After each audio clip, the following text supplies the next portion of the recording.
Здраво, деца! Слушнете го денешниот возбудлив расказ. Со мачета во раката, мисионерот си правеше патека низ џунглата.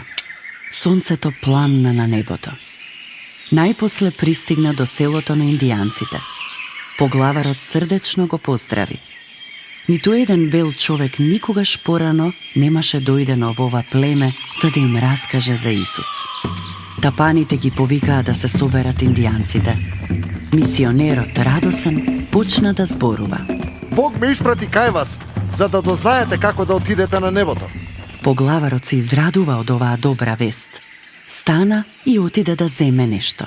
Поглаварот му ја дава својата секира на Бог. Потоа слушаше уште малку. Бог ве сака и сака да дојдете кај него.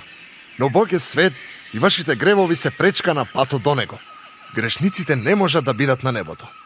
Тоа ги натажи индијанците, затоа што знаеа дека тој беше во право. Тие крадеа, лажеа, убиваа и се срамеа поради тоа. Не бидете тажни. Бог ве сака. Сака да ви ги прости гревовите. Среќен поради тоа, поглаварот стана, се оддалечи и се врати со убав шарен тепих. Поглаварот е среќен што Бог го сака. Затоа му дава килим. Бог го испрати својот син во светот, за да може да плати за гревовите на сите луѓе. Бог направи толку многу. Поглаварот се оддалечи со цел да го земе најскапоценото нешто што го имаше. Поглаварот му го дава на Бог својот конј. Сега немам повеќе што да му дадам на Бог. Навистина ништо друго? Мисионерот продолжи да зборува. Исус, Божиот син, доброволно умре на крстот за вашите гревови. Тој ве сака.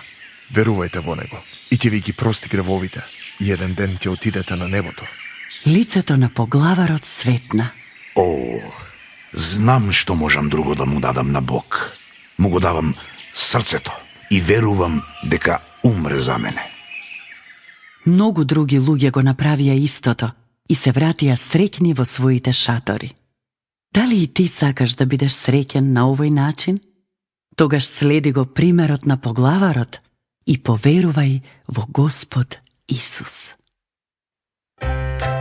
До следното слушање.